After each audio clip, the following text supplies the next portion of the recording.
We've improved in some things, like our reception was very good today.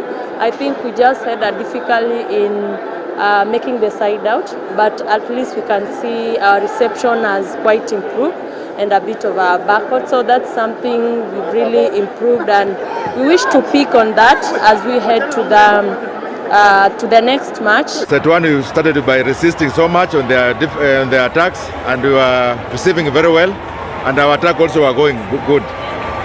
Second set one was the same, but the third set everything now flopped. Our defense was bad, our reception was okay.